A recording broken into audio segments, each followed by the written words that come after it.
কুয়াশাচ্ছন্ন সকালে একটি মর্মান্তিক দুর্ঘটনার সাক্ষী থাকলো পুরুলিয়া শহর। দেখুন দর্শক বন্ধুরা সেই ছবি। সেই মর্মান্তিক বাস দুর্ঘটনার পরের ছবি। আগুন লেগেছে বাসগুলোতে, পাশেই পড়ে আছে কত দেহ। দেখুন আমাদের সাংবাদিক ভাই পুলিশকে সাহায্য করছে দেহগুলিকে তুলে পাশের গাড়িতে তোলার জন্য।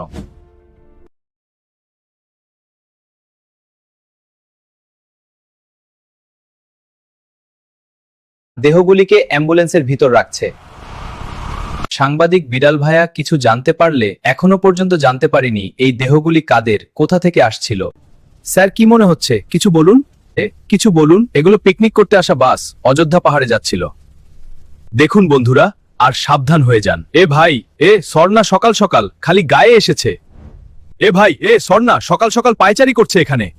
প্রশাসন সূত্র থেকে যে খবর জানা যাচ্ছে সেটি হলো ঘন কুয়াশার কারণেই এই মর্মান্তিক পথ দুর্ঘটনা। আগামী 3 তারিখ পর্যন্ত ঘন কুয়াশার দাপট থাকবে বলে প্রশাসন সূত্রে খবর। Be careful.